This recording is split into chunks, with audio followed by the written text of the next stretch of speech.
equipment around them in perfect 90-degree angles from each other. This idea came from a picture published by Swiss Canton of Zurich Police Department following a tradition of posting everyday work visuals in their social media every Sunday. Like the guys incorporated into it. Boy, the Swiss are very precise. They've got the precision down pat. Look at that. Well, that's interesting. That's probably a lot more challenging than it looks. Right, than it looks. Exactly. Yeah. Exactly. Well, that'll do it for us today at 4, everybody. Thanks so much for watching. You'll be back tomorrow? I will indeed. All right. Happy to be here. News 3 Now at 5 starts right now. Right now at 5, Governor Tony Evers and Democratic lawmakers are introducing a red flag bill, what that means for gun owners. Heavy rain is causing flooding in southwest Wisconsin. We'll show you the extent of the damage. From the Channel3000.com Alert Center, this is News 3 Now at 5. Thanks for staying with News 3 Now. A year ago today, 4 people were injured when a WTS Paradigm employee started shooting inside the software company's Middleton office. To address gun violence today, Democratic lawmakers are introducing gun reform legislation. Our Madeline O'Neill is here to tell us what the red flag bill would mean. Susan and Eric, the bill would allow for extreme risk protection orders. That means if a family member or law enforcement officer believes someone may be a threat to themselves or others, a judge can decide to temporarily seize that person's gun. In a press conference this morning, Governor Tony Evers and Democratic lawmakers announced the bill, saying it's a step toward reducing gun-related homicides and suicides. While Democrats say it's not a Second Amendment issue, Republicans like Representative Barbara Dietrich have concerns and are instead pushing for a focus on mental health reform. It's time to listen to the will of the people who overwhelmingly want elected officials to start taking gun violence seriously for our kids and for our communities and for our state. It may not be as quickly as people want when something horrific happens. But we're having wise conversations and trying to figure out how do we do this? How do we protect people while we're protecting everyone's rights at the same time? The bill would have to clear a Republican-controlled legislature to pass. Now, on this anniversary of the Paradigm shooting, local first responders are pushing for change at the state level. We'll hear what Sheriff Dave Mahoney and Middleton Police Chief Chuck Folk would like to see to improve safety coming up tonight at 6. We'll see you then. Thanks, Maddie. The Fitchburg Police Department is offering a $1,000 cash reward for information about a teen's homicide. Back on August 25th, 17-year-old Shay Watson was shot and killed in his home in the 2700 block of Lyman Lane. A multi-jurisdictional team has been investigating the homicide, but they haven't made any arrests. The family of Watson has created a fund to reward information that leads to the arrest and filing of criminal charges for suspects. According to the release, the fund has a total amount of approximately $3,500. Police ask that anyone with information regarding the case contact the Fitchburg Police Department or Madison Area Crime Stoppers. Heavy rains fell in parts of southwest Wisconsin overnight. This is video near Memorial Park in Lancaster from viewer Travis Thurston. An estimated 3 to 5 inches of rain fell within the past 24 hours, and as you can see there, it caused some flooding. And as the flooding in Lancaster this morning started to recede, all of that water traveled downstream to Ellenboro. And that's where Jamie Perez joins us now with a look at how flooding has made things difficult for farmers there. We were actually on our way to Lancaster this morning, but before we even made it there, we got stuck on this flooded and buckled-in road here in Ellenboro. Now, this is not the first time that something like this has happened, and for a lot of the farmers in the area, it makes things really difficult on them because they constantly have to deal with this flooding. Buckled-in and flooded-out roads are common in areas like Grant County. Too common in recent years. This is about the third or fourth 100-year flood in the last 5 years. Paul McLean said over the past week, they've been flooded out several times, making life for the many farmers who live around here difficult. Joe Jewison is a farmer in this area as well. He says while he doesn't like it, this is almost just something you get used to out here. When you get these heavy rains, it'll tear the fences out, when you see these logs and stuff floating down the river. So a lot of the livestock people, as soon as you have a rain like this, the first thing you're out doing is fixing fence and trying to repair everything. The 5 to 6 inches they've got overnight has made it difficult to get from town to town in Grant County. When it hits a spot, it just seems like it just dumps the rain, yeah. And every time the rains turn to floods like this, farmers and everyone else are left with days of cleanup. After this, there's a lot of cleanup, you know, even in the fields and stuff, debris running down, logs and trees and stuff. It gets to be a lot of cleanup, let alone getting the crop out, what crop we got left. So when this happens, now the next 3 days, I'll be fixing all the damage from it. The conditions around here have already improved since this morning. Now, obviously, they still have a lot of cleanup to do after this, and for now, they're just hoping that they don't get any more rain on top of this. Reporting in Grant County, I'm Jamie Perez, News 3 Now. Most of the state highways that were closed from the flooding in that area have since reopened. Well, is more rain heading our way? Let's check with our First Alert forecast, Chief Meteorologist Gary Canalti on the weather patio. Gary? Well, Eric, there's good news, at least in the short term. The chances for rain are just slight for tonight, tomorrow, and tomorrow night, but there'll be a better chance of rain later Saturday afternoon and Saturday evening. Now, there is an aerial flood warning for much of central and southern Grant County until 11:30 p.m. That is for the widespread flooding, which is still has some area roads closed in that area. And there are also river flood warnings for the Kickapoo River as well as the Pecatonica River. Rainfall estimates of 2 to 5 inches or more of rain over central and southern Grant County from last night, whereas areas east of Madison missed out on the rain altogether. And you can see Doppler tracks showing that the rain going away. Otherwise, look for plenty of clouds, but they're starting to break up. Temperatures right now mid-70s, warming up out to the west of us, but the dew point temperatures are high, so the humidity levels are also very high. Otherwise, look for a slight chance of a shower or thunderstorm overnight into tomorrow. Otherwise, it'll be partly sunny, warm, and humid tomorrow with a high of 82. That's your News 3 Now First Alert forecast. Thank you, Gary. One person was killed and another was injured in a fatal two-vehicle crash yesterday afternoon. The Walworth County Sheriff's Office says an SUV was traveling southbound on Highway 11 and 14 when it made a left-hand turn into the path of a pickup truck, which then hit the SUV in the passenger side, causing severe damage. Deputies said the SUV driver was identified as 56-year-old Tina Schaefer of Delavan. Schaefer was pronounced dead at the scene. The driver of the pickup was taken to a hospital with unknown injuries. Dane County Medical Examiner says 33-year-old Joshua Craignis was killed in a three-vehicle crash on Mineral Point Road at Commerce Drive yesterday. Police say Craignis ran a red light and hit an SUV, which then pushed into another SUV. Police say suspected heroin and prescription pills were found in Craignis's vehicle. 2 other people were injured in that crash. Madison police are trying to determine a potential connection between 2 recent burglaries where women were targeted. Madison police say one of them happened at an apartment on Howard Place Tuesday morning. A woman found a stranger inside her apartment. The other happened last month on the 600 block of North Francis Street. Police say a man broke into a woman's home and attempted to sexually assault her. Police say both of these crimes targeted women in the early morning hours in the same geographic area. They've released a surveillance photo in hopes someone will be able to identify the suspect.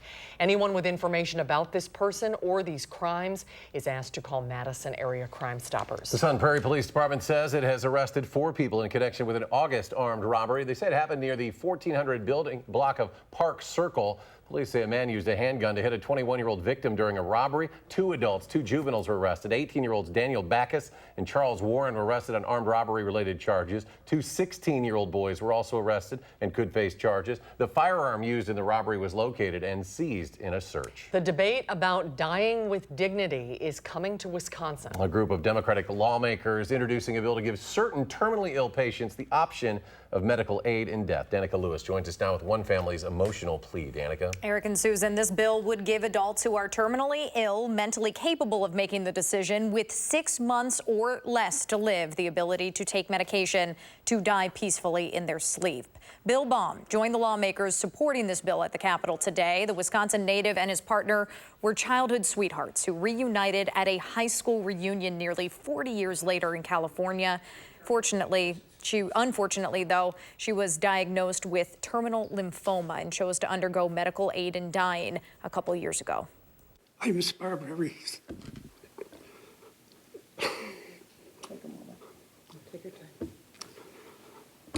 I'm grateful that Barbara had the option to experience a gentle, peaceful death and end her suffering. I would like the same option when nighttime comes. Currently, 9 states and Washington, D.C. have passed laws allowing for medical aid in dying, more than half of those in the past 4 years. Opponents around the country have expressed some concerns about misconduct, particularly for people with disabilities, as well as questioning why hospice and palliative options are not enough. If this bill is passed here in Wisconsin, a person's prognosis would have to be confirmed by at least 2 physicians, and the person wanting the medical aid in dying would have to wait 15 days to make additional requests for the fatal dose. Certainly a measure to make sure this isn't a rash decision. Danica Lewis reporting. Danica, thank you. Sure. Thank you, Danica. Police say they have received reports of card skimming devices located at local gas stations. Richland Center police were notified Monday about possible tampering to multiple gas pumps at the Mobile West station and TKS. Officers were not able to determine how long the skimmers had been in place, but police advised anyone who purchased gas with their debit or credit cards at these stations keep an eye on their bank accounts and report any fraudulent activity. In more local news, Bucky Badger made a surprise visit to UW Children's Hospital today. Former Wisconsin basketball player Ben Brust joined Bucky and even played a little bit of basketball with the kids. One mom says UW Children's Hospital feels like a second home to her and her son. This place is always welcoming, and having great events to make him happy to want to come here. He's never told me he doesn't want to come here. He's always excited to come here.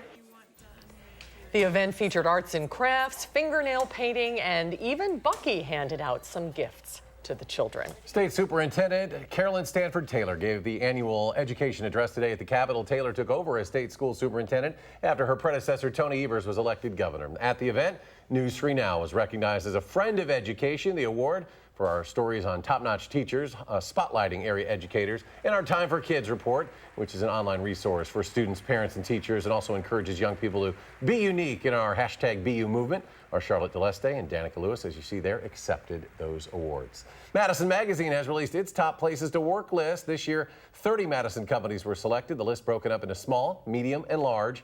For the small category, Carex Consulting topped the list. In the medium category, it was Hampton Inn & Suites by Hilton, #1 in that category. And for large companies with more than 101 employees, Nordic was the best place to work. For a full list of the best places to work in Madison, head to channel3000.com.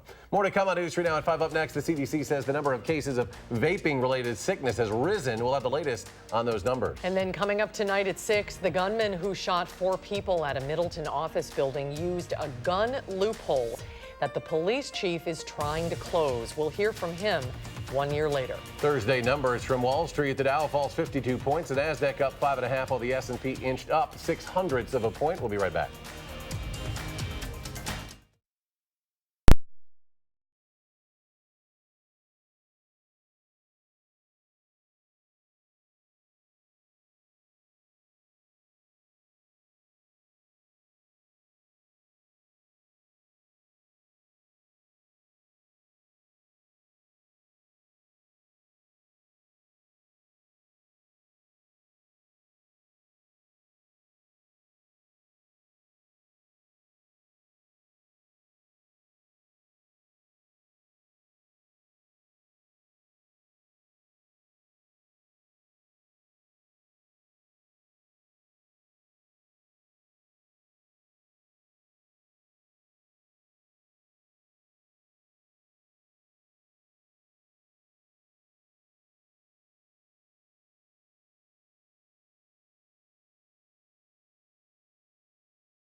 The number of cases of lung-related illnesses associated with vaping is growing. Health officials confirmed 530 people have gotten sick in 38 states and 7 have died.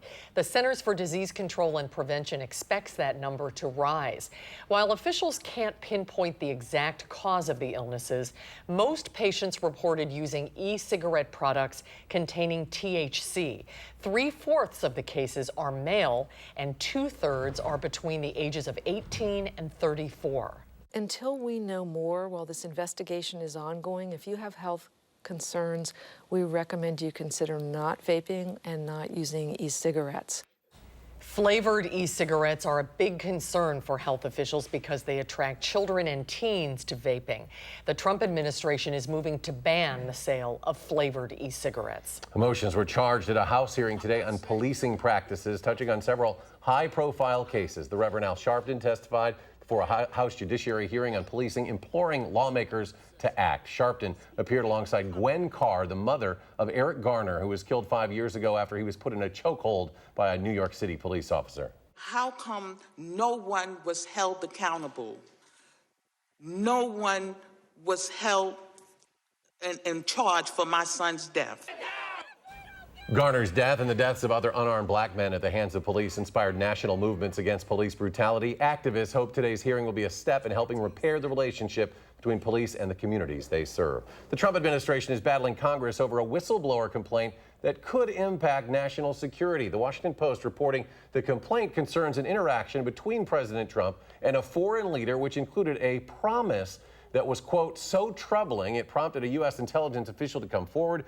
The Inspector General looked into the matter and in a letter to Congress reported that he, quote, determined that there were reasonable grounds to believe that the information relating to the urgent concern appeared credible. The acting director of National Intelligence has been subpoenaed to testify about that matter next week. The governor of Texas has declared a state of disaster for several counties experiencing widespread flooding due to Tropical Depression Imelda. First responders have already conducted countless high water rescues in southeast Texas. In Beaumont, Imelda is dumping as much as 5 inches of rain an hour. Some areas hit hard by Harvey 2 years ago could get more than 3 feet of rain before the week is over. Police are going door to door rescuing people who are trapped in their homes. I want to encourage everyone just to stay where you are and allow this system to clear the area. The National Weather Service has issued a flash flood emergency for the area, and hundreds of flights in and out of airports have been affected. Now we have our own water concerns around here. Here's meteorologist Gary Canalti with our forecast. Gary? Yeah, last night, southwestern Wisconsin got pounded again with heavy rain, and areas east of Madison missed out on the rain altogether. An aerial flood warning remains in effect until 11:30 p.m. for central and southern Grant County for widespread flooding, which is affecting some roads and some road closures there. And then you can see river flood warnings in effect for parts of southern Wisconsin over the next couple of days. Now, as we take a look at the 24-hour precipitation estimates, this is over southwestern Wisconsin. The area just south of Lancaster and just to the northwest of Platteville may have received as much as 5 to 6 inches of rain, with another area of almost 5 inches of rain south of Belmont into the western portion of Lafayette County. But east of Madison, little or no rain fell.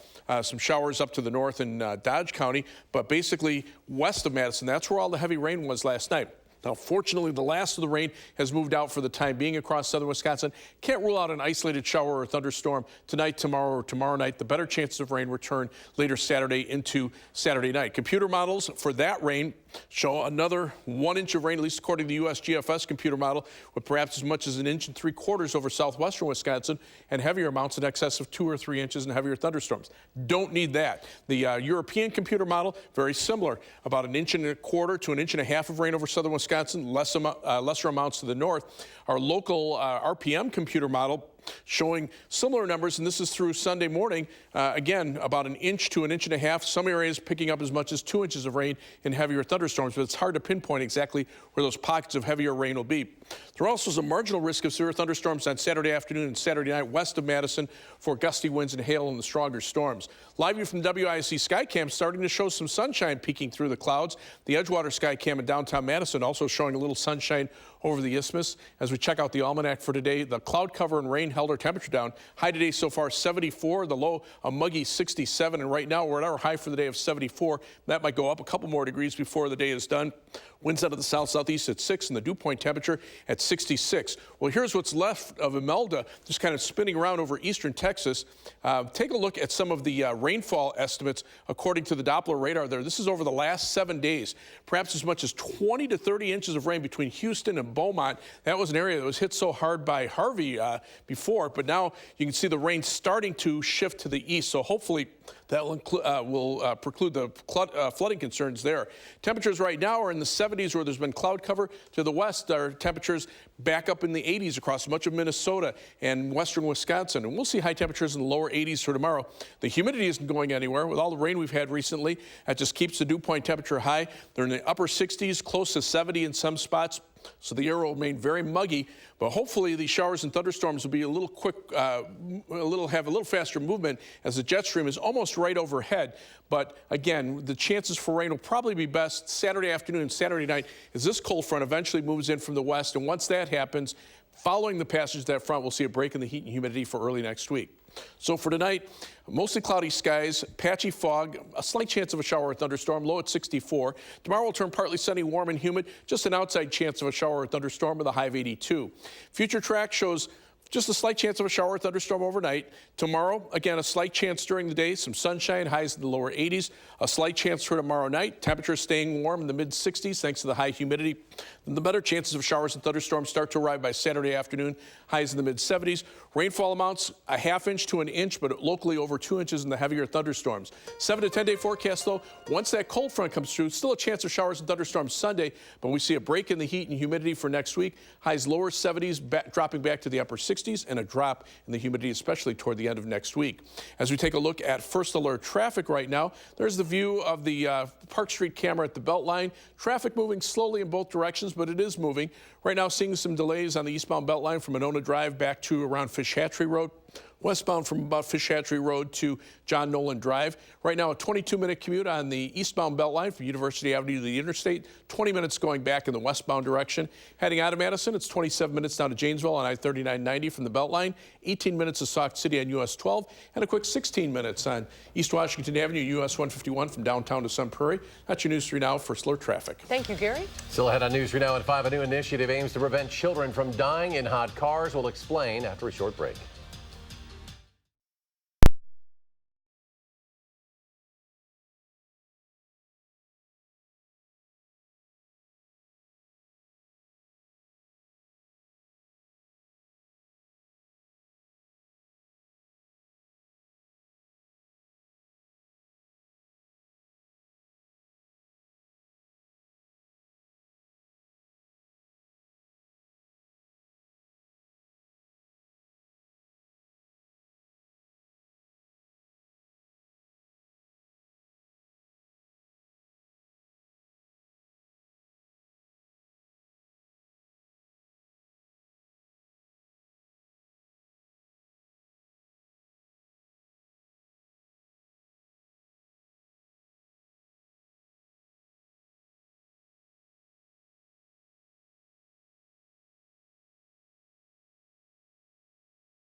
The National Highway Traffic Safety Administration held a forum today to address child safety in vehicles, including how to prevent children from dying in hot cars. 41 children have died in hot cars so far this year.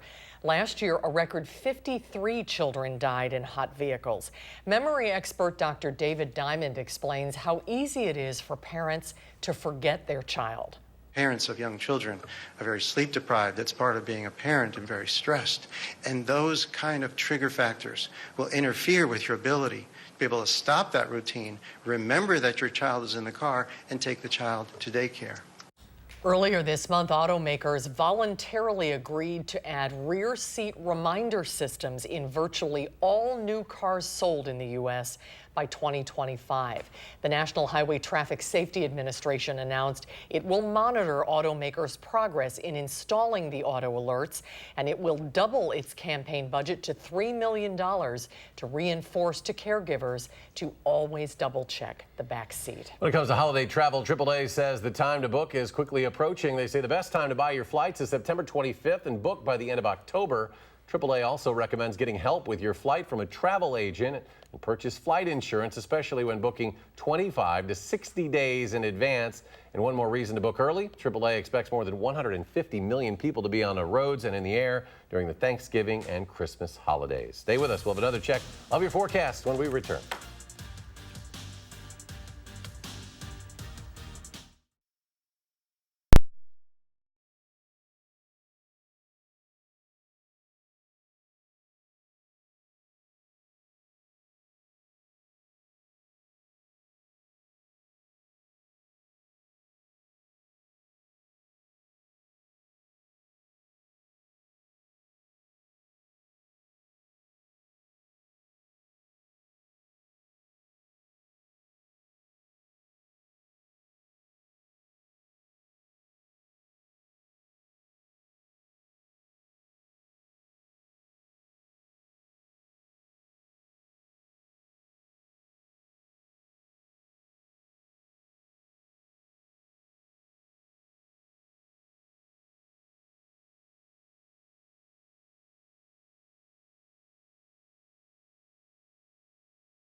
Tonight on the CBS Evening News, state of disaster. Imelda unleashes life-threatening floods. Hundreds are rescued, including our own news crew.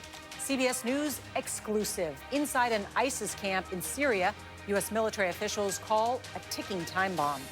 And meet three brothers whose bright idea is a flicker of hope for the homeless. We've got those stories and much more tonight on the CBS Evening News. And Gary's here with a final check of the weather. Well, continue to watch the flooding concerns over southwestern Wisconsin. Flood warning in effect until 11:30 p.m. for central and southern Grant County. Pecatonica and Kickapoo rivers above flood stage. But right now, Doppler track pretty much free of precipitation across Wisconsin. Temperatures are starting to climb. We're at 74 in Madison, but it's 80 in La Crosse. Dew point temperatures upper 60s to the lower 70s, so it's very humid out there. Look for a shower and thunderstorm, slight chance of a shower and thunderstorm tomorrow. Better chances Saturday afternoon through Sunday morning, and then a break in the heat and humidity with highs in the upper 60s and low 70s next week, and very little in the way of rain chances. Well, Gary, thanks. Thanks for joining us for News 3 Now at 5. We're back in 30 minutes. Stay tuned now for the CBS Evening News.